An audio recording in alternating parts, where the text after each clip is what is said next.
The second book that I read in 2025 is the 2022 Pulitzer Prize winning Demon Copperhead by Barbara Kingsolver.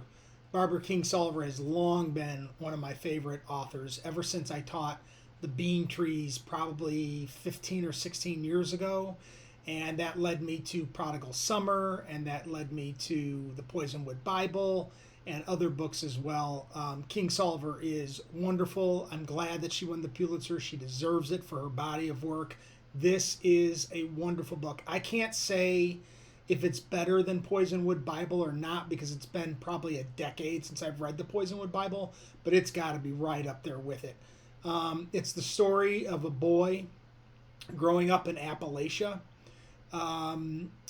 probably the poorest area in this country outside of tribal lands, and just the multitude of obstacles that he confronts. And it's really a great book to read to remind yourself of the privilege that you might have compared to other people who live in other areas and are dealt a completely different hand than we are.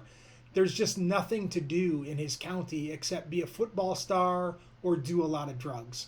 It's very much a book about the opioid crisis. It did remind me a lot of Dope Sick, the HBO miniseries that came out, I think, in 2021. This book was 2022, so clearly neither of them copied off of each other. And this isn't a book just about the opioid epidemic, but it plays a large role in it.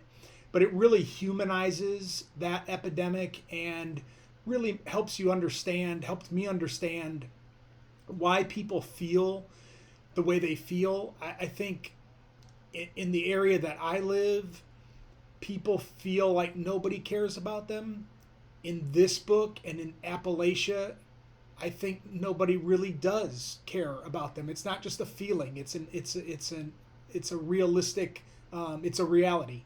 My grandmother is from Knoxville, Tennessee, and a lot of this book takes place in Knoxville, Tennessee. Most of the book takes place in southwestern Virginia, just over the Tennessee-Virginia line.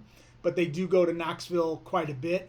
And so it hit home in that way for me as well, as that area was the hardest hit by the Great Depression, and my grandmother grew up during the Great Depression. She worked for the TVA. And so it's almost like a new generation in that same area is going through different problems that keep them in the same economic demographic.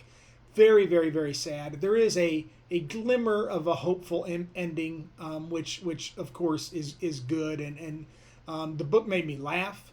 The book made me cry.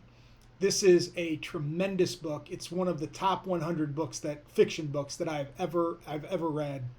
I could not recommend it more highly.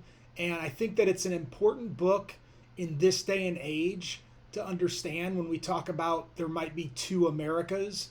This is a book for those of us who live in one America to help understand what that other America might be going through and why they may be acting some of the ways that they're acting and why they might be feeling some of the ways that they're feeling. And I think this book justifies a lot of the way that they feel and the way that they act. Great book.